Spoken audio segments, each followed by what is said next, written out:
হর্নের শব্দে ঘুম ভেঙেছে এক মেরু ভাল্লুকের, আর এজন্য নাকি ওই দোষী ব্যক্তিকে বাংলাদেশি টাকায় প্রায় 6 লক্ষ টাকা জরিমানা গুনতে হয়েছে। ব্যাপারটি খুবই অবিশ্বাস্য, আর অবিশ্বাস্য হওয়াটাই স্বাভাবিক। বিশেষ করে আমরা এশিয়া মহাদেশে যারা বসবাস করি, সেখানে তো এটা অবিশ্বাস্য ঠেকার কথাই। বিশ্বের অনেক দেশেও অনেক মানুষ এই ঘটনা দেখে চমকে উঠতে পারেন, আর এই অবিশ্বাস্য ঘটনাই ঘটেছে নরওয়েতে। স্পেসিফিকলি বললে নরওয়ের সালবার্ট দ্বীপপুঞ্জে এক ব্যক্তি জাহাজ নিয়ে যাওয়ার সময় হর্নের শব্দ করেন। তার হর্নের শব্দে ঘুম ভেঙে যায় এক মেরু ভাল্লুকের।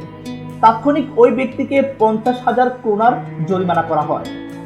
চলতি মাসের শুরুর দিকে এই ঘটনা ঘটে। উত্তর পশ্চিম সালবার্টের একটি সমুদ্র ঘাঁটি দিয়ে একটি জাহাজ চলার সময় কেউ একজন সেটির হর্ন বাজালে একটি ঘুমন্ত মেরু ভাল্লুকের ঘুম ভেঙে যায়। এলাকাটি উত্তর মেরু থেকে প্রায় 1000 কিলোমিটার দূরে। গত বৃহস্পতিবার ওই ঘটনার জন্য পরে এক ব্যক্তিকে জরিমানা করা হয়। সবচেয়ে মজার ঘটনা কি জানেন? ওই ঘটনায় ওই ব্যক্তি বাংলাদেশি টাকায় 6.5 লক্ষ টাকা জরিমানা করেন, একই সঙ্গে ক্ষমা প্রার্থনাও করেন।